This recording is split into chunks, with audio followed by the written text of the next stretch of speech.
अस्सलाम वालेकुम दोस्तों, अपने नेक्स्ट वीडियो के साथ आपको वेलकम करता हूं अपने इस चैनल में। उम्मीद सब खैरियत से होंगी। काफी अहम अपडेट आप लोगों के साथ शेयर करूंगा और ये ऐसी अपडेट है जो कि खसूसी तौर पे उन दोस्तों के लिए है जो काफी ज्यादा परेशान है। किस वजह से परेशान है? क्योंकि स्पेन में खास तौर पे और पुर्तगाल में बात करूंगा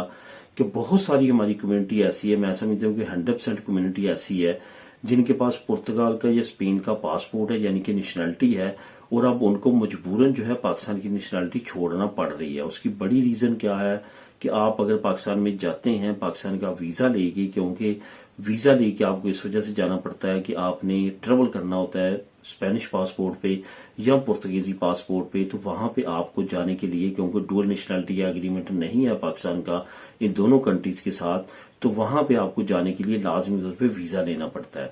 अब वीजा आपको अमूमन तौर पे 5 साल का इशू कर दिया जाता है, लेकिन आपको पता है कि आप उस पे 1 साल से ज्यादा नहीं रह सकते। अब यहाँ पे आपको कुछ दोस्तों के कमेंट भी आए हैं, यहाँ पे आपको ये बताता चलूं कि अगर आप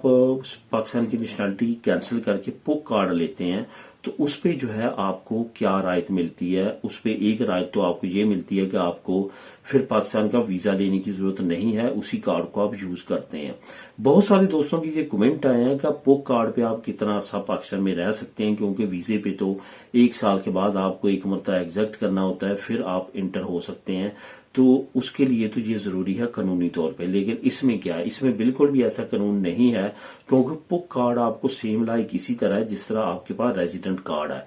ये आपको पाकिस्तानी रेजिडेंट कार्ड इशू होता है, आप इस पे ज्यादा मुद्दत तक वहां पे रह सकते हैं, कोई भी किसी तरह का भी मसला नहीं है इस पे। ये तो एक बात होगी, एक रुख हो गया। दूसरा रुख ये है कि बहुत सारे हमारे दोस्त, बाशमूल मैं अपने आप को भी इसमें शामिल करूंगा, और बहुत सारे दूसरे दोस्त हैं जो ये समझते हैं कि हमें हर सूरत में पाकिस्तान की नेशनैलिटी को नहीं छोड़ना चाहिए, हमें दोनों को साथ लेके चलना चाहिए। ये कल तक मेरी भी सोच यही थी और मेरी बेशुमार वीडियोस ऐसी थी जिसमें मैं कहता था कि 30-30 साल 25-25 साल से मैं लोगों को जानता हूं जिन्होंने दोनों नेशनैलिटी साथ साथ रखी हैं और कोई भी मसला नहीं बना। अभी सिचुएशन खराब क्यों होती हुई नजर आ रही है, और ये लेटर जो रिसीव होना शुरू हो चुके हैं नादरा की तरफ से और इंटीरियर मिनिस्ट्री ऑफ पाकिस्तान की तरफ से, जो भी वहां पे ओवरसीज पाकिस्तानी जाता है खासतौर पे इन कंट्री से जिनका डुअल नेशनैलिटी का एग्रीमेंट नहीं है, और वो वहां पे जाता है लाहौर पे, इस्लामाबाद कराची एयरपोर्ट पे उतरता है, फिंगर देता है, तो उनका वहां का डाटा भी सामने आ जाता है कि इनके पास पाकिस्तान की नेशनैलिटी भी अभी है, क्योंकि इन्होंने थर्ड कंट्रीज का जो है वो नेशनैलिटी लिया, उस पर ट्रेवल कर रहे हैं। तो यानी कि जिनके साथ डुअल नेशनैलिटी का एग्रीमेंट नहीं है उनके पासपोर्ट पे ये ट्रेवल कर रहे हैं, तो ऑटोमेटिकली उनका सिस्टम जो है उनको अलार्म करता है, और उसके बाद वो एक लेटर इशू कर देते हैं आपके होम एड्रेस पे, और आपको कहते हैं कि इतने दिनों के अंदर अंदर आप पाकिस्तान की नेशनैलिटी को छोड़ दें, वरना आपका आईडी कार्ड ब्लॉक कर दिया जाएगा। ये सिचुएशन क्यों बनी? ये असल में ये जो इशू अफगानिस्तान का और पाकिस्तान का बना, और जिसमें बड़े बड़े हरामखोरों ने इसमें काफी अहम किरदार अदा किया, जो कि नादरा में और बाकी सरकारी इदारों में बैठे थे, जिन्होंने अफगानी फैमिलीज को, पूरी फैमिलीज को Pakistani passport, Pakistani ID card जाली जो है वो इशू किए, और उनको मुख्तलिफ नामों से और मुख्तलिफ खानदानों में मर्ज करके जो है मुख्तलिफ फैमिली जो ट्रीज हैं उनको भी बगाड़ा, और उन लोगों को इस तरह की स्कीमों से और कुछ उनसे रिश्वत लेने के लिए, या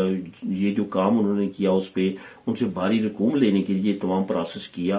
तो उनको उनकी वजह से ये जो है वो तमाम प्रोसेस इस वक्त हो रहा है। और जो ओवरसीज पाकिस्तानी है उन पे भी इसी वजह से सख्ती हुई, क्योंकि इनको भी शक की निगाह से देखा गया, और ये आपको खास तौर पे सबूत उस वक्त मिल जाता है जब आप वीजे पे जाते हैं, और वहां पे जब आपको लेटर रिसीव होता है आप जल्दी जल्दी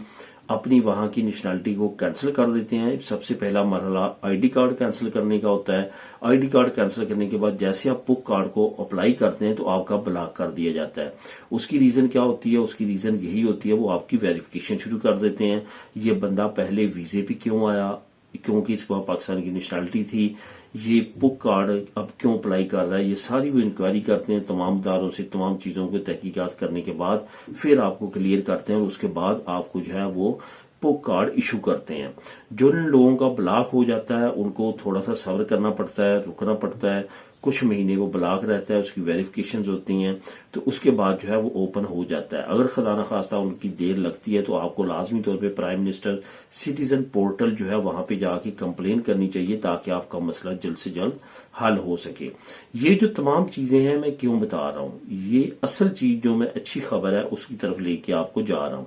अगर आपने पाकिस्तान की नेशनलिटी को छोड़ दिया स्पेन की नेशनलिटी की खातर, जो पाकिस्तान की नेशनलिटी को छोड़ दिया पुर्तगाल की नेशनलिटी की खातर, या ऐसी कंट्री की खातर जिसके साथ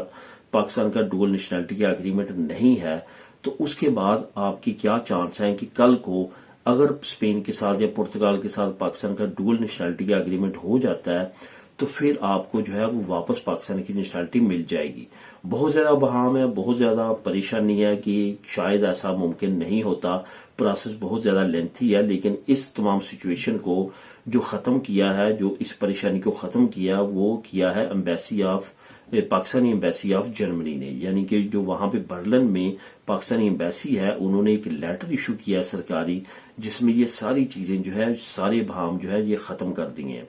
आपके सामने स्क्रीन में वो लेटर नजर आना शुरू हो चुका होगा, आपके सामने मैंने स्क्रीन पे वो प्रेजेंट कर दिया है। इस लेटर को आप भी पढ़ सकते हैं। उन्होंने क्या लिखा है, उन्होंने कहा वो लोग जो कि जर्मनी की नेशनलिटी रखते हैं और उन्होंने सोचा हुआ है पुक कार्ड लेने के लिए, अपनी पाकिस्तानी नेशनलिटी को सरेंडर करने के लिए, तो अब उनको जरूरत नहीं है ऐसा करने के लिए, क्योंकि पाकिस्तान का और जर्मनी की डुअल नेशनलिटी एग्रीमेंट फाइनल हो चुका है। दूसरा उन्होंने कहा, दूसरा अगर हिंट पढ़ेंगे, लेटर आपके सामने है कि अगर आपने ऑलरेडी पाकिस्तान की नेशनलिटी जो है वो कैंसिल कर दी है और आपके पास जर्मनी की नेशनलिटी भी है और अब आप पाकिस्तान की नेशनलिटी आप कैंसिल कर बैठे हैं, तो अभी आपने एक फॉर्म फिल करना है। फॉर्म फिल करने के बाद ऑटोमेटिकली आपकी पाकिस्तान की नेशनलिटी रिवर्स हो जाएगी, वापस मिल जाएगी। तो ये बहुत अच्छी अपडेट है, जो कि हमारे काफी क्वेश्चन, काफी खौफ था हमारे जहनों में कि पाकिस्तान की नेशनलिटी को छोड़ने के बाद शायद वापस हम ना ले सकें, वो खत्म हो चुका है। क्योंकि दोस्तों इन कंट्रीज को एक ना एक दिन लाजमी तौर पे जो है वो मुस्तकबिल करीब में डुअल नेशनलिटी के एग्रीमेंट की तरफ जाना पड़ेगा, क्योंकि बहुत बड़ी कम्युनिटी है जो स्पेन में और पुर्तगाल में और बाकी यूरोपियन कंट्रीज में रहती है, जिनके साथ अभी तक पाकिस्तान का डुअल नेशनलिटी का एग्रीमेंट नहीं है।